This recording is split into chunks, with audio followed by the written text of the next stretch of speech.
Pourtant, chacune de ces balles rate la cible. Lors de l'évaluation physique, à peine 2 séries d'exercices le laissent essoufflé. Et même lors du créneau le plus basique, il percute les obstacles à maintes reprises. Mais le plus absurde, c'est qu'une fois toutes les épreuves terminées, il parvient toujours à s'arrêter pile sur la barre d'admission, réussissant le test sans encombre. C'est la stratégie de dissimulation ultime de Jason, feindre délibérément la médiocrité et utiliser une façade de bon à rien pour tromper les yeux de tous. Il passe avec succès l'examen de l'entreprise de sécurité et se fait embaucher comme convoyeur de fonds. Les autres pensent qu'il n'est qu'un bleu ordinaire venu toucher son chèque. Mais personne ne sait que cette embauche en apparence banale est le plan de vengeance qu'il prépare depuis des années.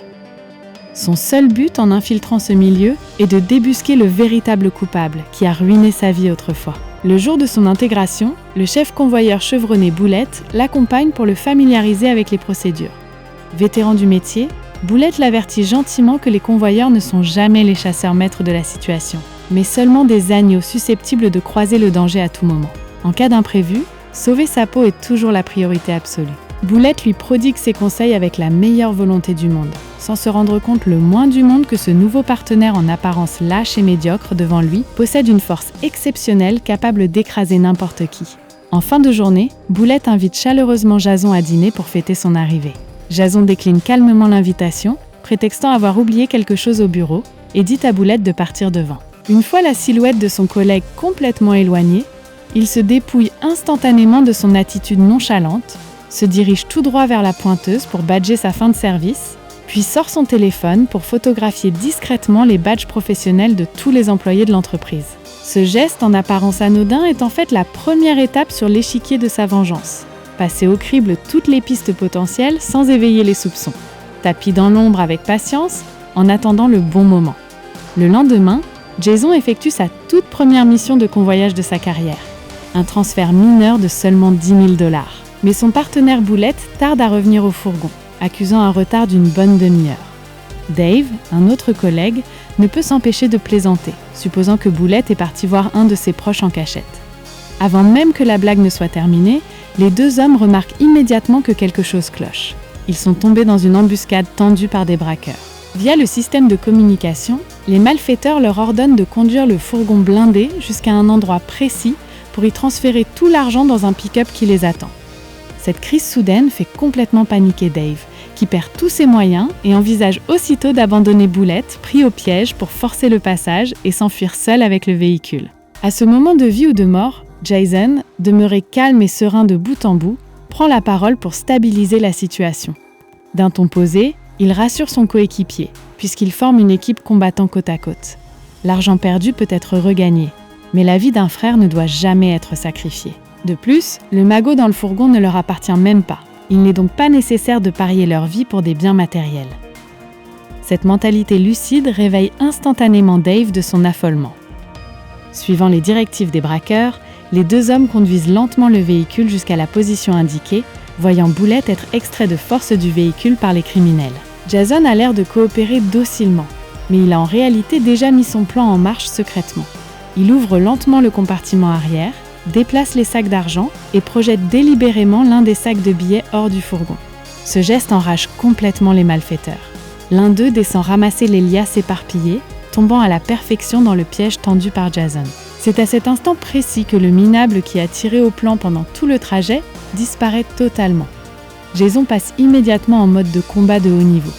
Avec des mouvements nets et précis, il lève le bras, vise et tire. Chaque balle touche un point vital, éliminant plusieurs braqueurs avec une précision mortelle. Les deux survivants tentent une attaque furtive, mais Jason reste impassible. Il recharge sereinement son chargeur et attend froidement que l'ennemi vide ses munitions, sans aucune précipitation d'un bout à l'autre. Il prend même le temps de réajuster la ceinture de son pantalon. Le tout dernier braqueur est absolument terrifié, se retourne et s'enfuit à perdre haleine. Sans se douter une seule seconde qu'une fois dans le collimateur de Jason, personne au monde ne peut s'en tirer indemne. En l'espace de quelques secondes, le fuyard s'effondre sous le coup de feu. Un braquage mortel vient d'être déjoué à la perfection, et sans faire de vagues par Jason.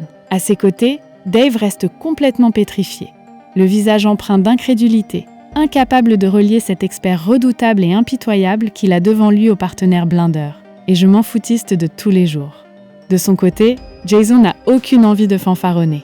Il retire une par une les cagoules des braqueurs au sol, les examinant tour à tour d'un regard perçant. Il n'a jamais été à la recherche de simples voleurs, mais plutôt du véritable assassin qui a tué son fils à l'époque.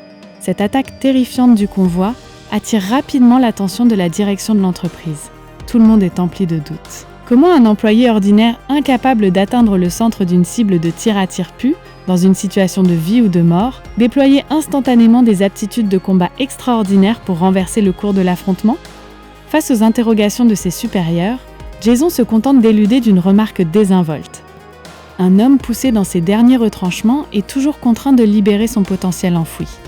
Il dissimule la vérité avec soin et la direction, voyant cela, cesse de le presser de questions, puis ressort les images de vidéosurveillance d'un braquage survenu plusieurs mois auparavant pour que Jason identifie s'il s'agit du même gang.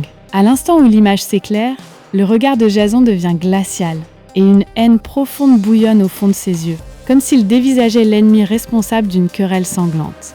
Bien que les malfaiteurs à l'écran ne soient pas ceux de l'embuscade d'aujourd'hui, cette séquence vidéo représente le cauchemar qu'il ne pourra jamais surmonter de toute sa vie. Lors de ce braquage, la victime n'était pas seulement un convoyeur innocent, mais aussi son fils unique, Doogie.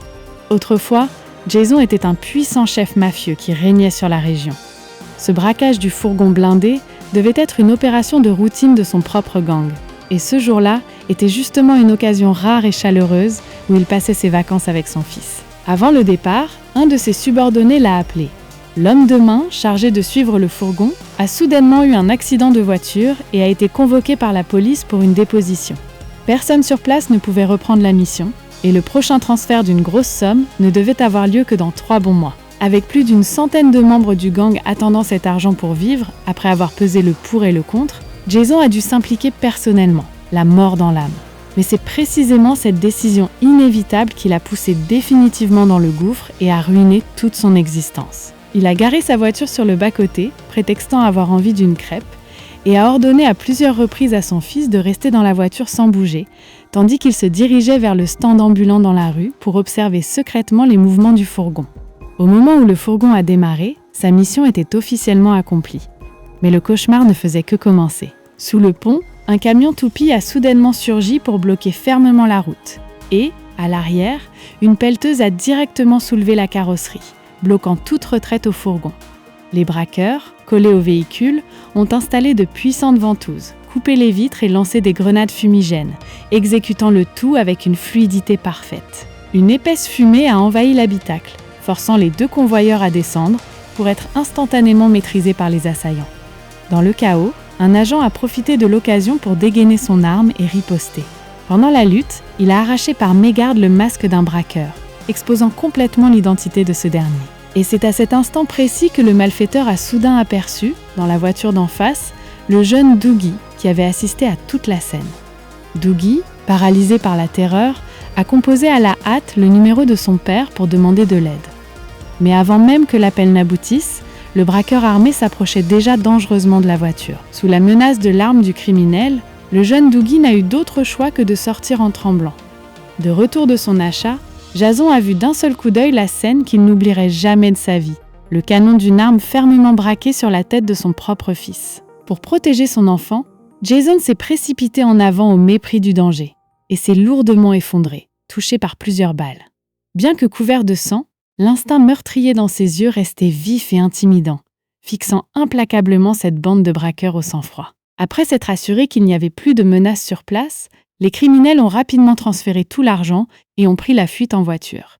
Ils pensaient avoir éliminé tous les risques potentiels, ignorant totalement que cet homme abattu de plusieurs balles n'était absolument pas le genre de personne qu'une simple rafale pouvait achever définitivement. Grâce à son incroyable instinct de survie, Jason a miraculeusement survécu. Mais ce massacre est devenu une cicatrice incurable pour le reste de ses jours. Son fils mort tragiquement sous ses yeux, sa femme l'a quitté avec détermination, submergée par le chagrin. Sa famille, jadis épanouie, a été totalement anéantie. Afin de venger son fils, Jason a mobilisé toutes ses relations et ressources, utilisant ses contacts haut placés à la CIA pour obtenir la liste complète des individus impliqués à l'époque. Le mode opératoire de ce gang étant extrêmement furtif, pendant des dizaines d'années, les autorités n'avaient jamais réussi à les condamner ni à les arrêter. Jason a rassemblé tous ses hommes et a prêté un serment solennel. À n'importe quel prix, il retournerait ciel et terre pour retrouver le véritable coupable et venger son fils.